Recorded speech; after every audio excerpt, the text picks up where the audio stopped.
If you guys are out there learning to day trade the market, it's a commitment. Don't think this is about getting rich quick. It's not about that. And don't think that you're going to go to sleep, put the video under your pillow, and wake up and suddenly be a great friggin' trader. You're going to get out of it what you put into it. It takes 3 to 6 months. Peter Tuchman works on the floor of the New York Stock Exchange, the birthplace of massive financial decisions and the site of fortunes made and lost. His face, marked by intensity and emotion, has become the human symbol of market chaos. He isn't a digital finance influencer, he's the real deal. With over 40 years on the floor, Peter is one of the last veterans in the physical heart of Wall Street. He's weathered crashes, irrational highs, and the uncertainty of each new day. Still, he shows up, embodying what it means to endure. They call him the Einstein of Wall Street. Not for any theory, but for the passion he brings to trading. When the market shakes, it's his face the world sees. The New York Stock Exchange is one of the last places where you can feel the market physically move. In the middle of that living history, a question echoes. What happened to Robinhood? What did it really mean for retail trading? Until 2020, serious Wall Street trading was reserved for accredited investors, those wealthy enough to risk losing everything and still live comfortably. Opening an account with firms like Merrill Lynch or Morgan Stanley meant passing through exclusive gates designed to preserve privilege and limit access. Most people couldn't get close to the market with any real power. But that changed. Robinhood arrived, Webull followed, zero-commission apps hit the scene. Suddenly, anyone with a smartphone and a few $100s could jump in. It was like opening the doors of a club that had been closed for a century, the democratization of trading. For some insiders, that was uncomfortable. They wanted to keep things elite, but for me, after decades in this business, it felt like a blessing. You, the new generation, are the future of this industry. You deserve access, opportunity, and, most importantly, guidance. The shift was a perfect storm. The pandemic hit, people were stuck at home. Stimulus checks arrived, free apps exploded, Reddit lit up, memes flew, Wall Street bets surged. Suddenly, stocks like GameStop soared from $2 to $480 and crashed just as fast. It was chaos disguised as opportunity.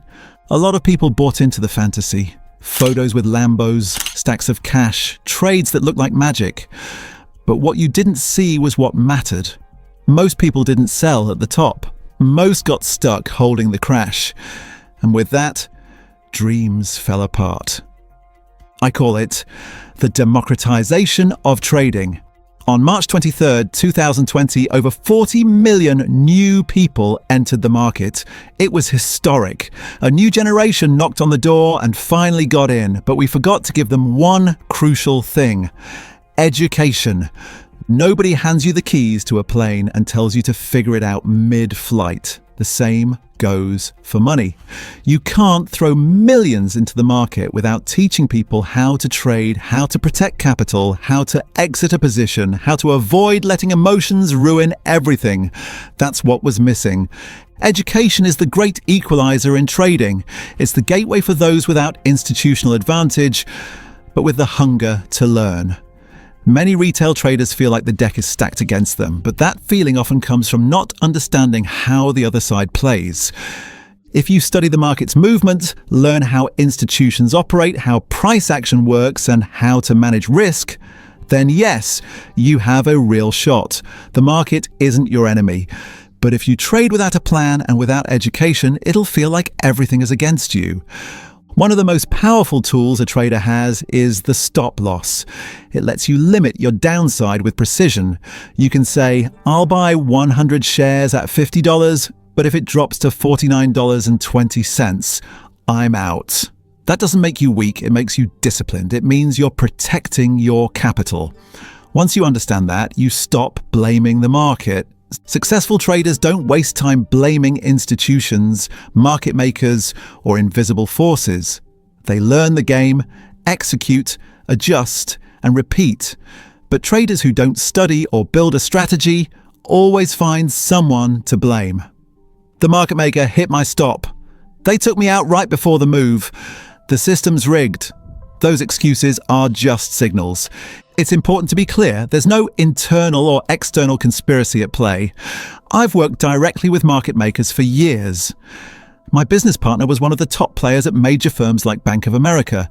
These institutions aren't plotting to drain the accounts of retail traders with a few $1,000s. You're simply not on their radar. I get why people say that. I hear it all the time. I'm in constant contact with retail traders, and many are convinced the system is rigged against them, that their orders are being hunted. But most of that mindset comes from not understanding the rules of the game. The market maker's job is to provide liquidity. If no public buyer steps in, they buy. If there's no seller, they sell.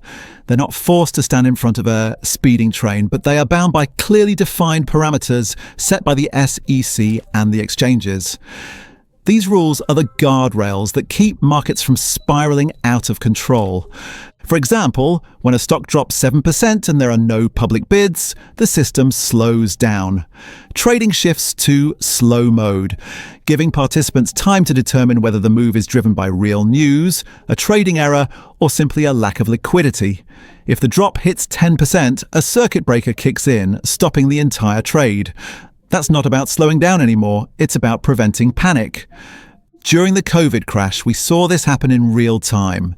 There were mornings when the market opened and instantly closed. Pre-market had already plunged past the threshold, so the full stop was immediate. That pause is intentional. It gives both institutions and retail investors a moment to breathe, reevaluate, and ask, do I really want to sell at a 10% loss right now, or should I wait? It's like cracking a window during a storm, letting in just enough air to keep navigating. The New York Stock Exchange operates differently from fully electronic markets. It uses a hybrid model designed to promote balance. I don't officially speak for the exchange, but after years on that floor, I can confidently say the system is designed to protect all traders, large and small. It's not a secret club trying to kick you out. It's not a conspiracy to erase your trades. If someone takes a hit 9 times out of 10, there's a logical explanation. Most of the time, it's not fraud. It's a lack of preparation, a lack of understanding, or poor emotional control. That's where people fall short. It's easier to blame the system than to take responsibility for not having a plan, for skipping stop losses, for risking too much without a strategy. That's why I always come back to the same core truth. Don't chase excuses, chase information. Forget the theories. Look at your stats. Because in this world, the truth isn't in what you feel, it's in your trading record. As a licensed broker on the New York Stock Exchange floor, I followed one rule strictly. I couldn't buy or sell stocks for myself while handling client orders. That rule eliminated conflict of interest. I had to operate with complete neutrality. But that didn't stop me from developing a system of my own. More than 16 years ago, I built a trading strategy focused solely on the closing bell, a method rooted in precision, in the execution of institutional orders, and in understanding the closing auction flow. My approach is based on the 347 stocks from the S&P 500 that are listed directly on the New York Stock Exchange. The rest are on NASDAQ. Why? Because years ago, many big tech names couldn't meet the NYSE's stricter listing requirements. NASDAQ offered more flexibility, welcoming emerging companies, often younger, leaner, and more tech-driven. Over time, I came to understand that the market close is one of the most critical moments of the trading day. It's not just about prices, it's about institutional intent, order flow balance, and the decisions made by funds that move millions of dollars in seconds. Most traders overlook this moment, but this is where I built my strategy. My method didn't come from luck. It was born from decades of observing how order flow behaves when the final bell rings, when funds rebalance, when hidden orders get executed, when everything converges in the last minute. That's where the real game happens. Anyone can hit a button and buy or sell. But that doesn't make you a trader. What matters is what happens after you enter, how you manage the trade, how you execute the exit, how do you handle risk, how do you think when the market moves in your favor, and more importantly, how do you respond when it doesn't? Closing a trade in loss should be just as precise as closing a winning one. It's not about the result, it's about the execution. If you execute well, you're progressing. If you execute poorly, you're learning. But if you don't even know what you're doing, you're gambling. Stop thinking of this as some get-rich-quick scheme. This is a career, this is a profession, and you will get out of the market exactly what you put into it. Nothing more, nothing less. If you don't bring discipline, you won't get results. If you truly want to learn, if you're serious about becoming a trader from scratch, there's quality education out there. There are real mentors, proven paths, but you'll need time and, more than anything, commitment. And hear me clearly, you don't need to lose a fortune to learn. Yes, you'll make mistakes, that's part of the journey. But if you study before you trade, if you prepare, if you simulate, you can avoid most of the major losses.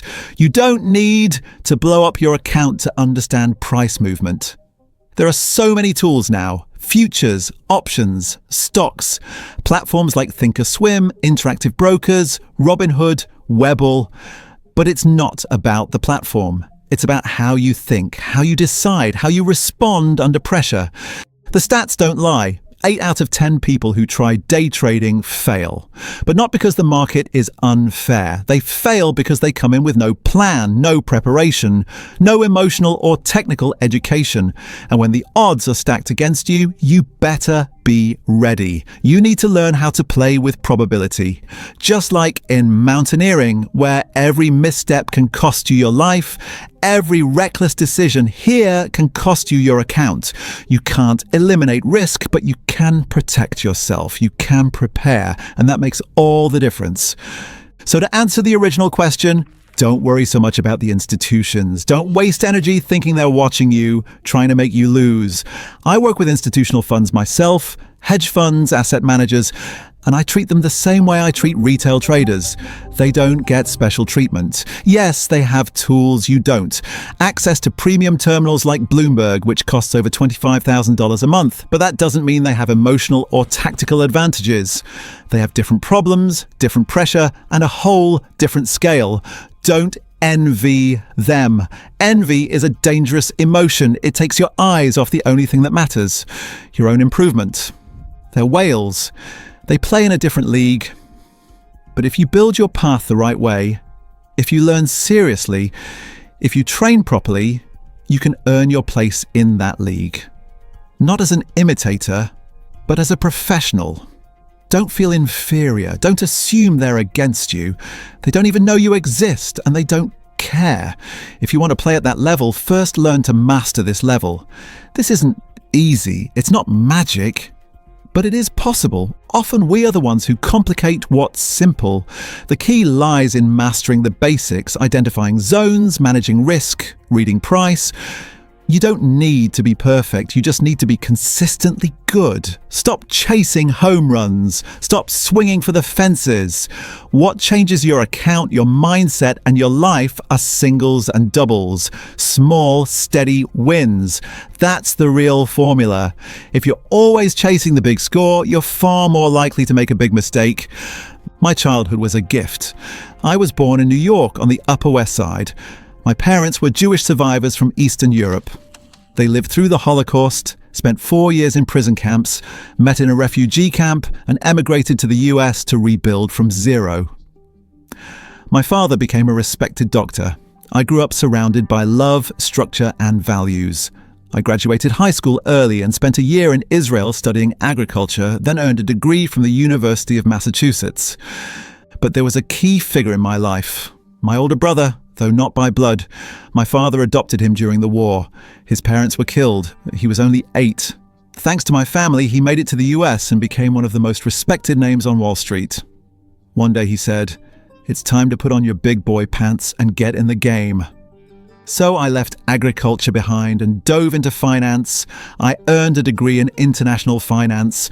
But before I ever set foot on a trading floor, I lived many lives. I ran an African art gallery, owned a record store, worked the door at Studio 54, booked jazz concerts, even lived in Africa doing accounting for a Norwegian oil company. Finally, in 1985 at 26, I landed on Wall Street. From the very first second, I knew I was home. That chaos, that energy, that raw adrenaline, to me, every day on the floor felt like playing in the Super Bowl. There was nothing like it. I felt truly alive. And I know many of you feel the same. That's why you're in the markets, for that spark, that rush, that sense of the unpredictable. Because let's be honest, making money in the market is like nothing else. And losing it can be one of the worst feelings in the world. But I'm not here to sell you illusions. I'm here to show you how to navigate this world, to let you know that yes, this market is tough. But if you understand the rules, if you stop blaming, if you learn, you can thrive.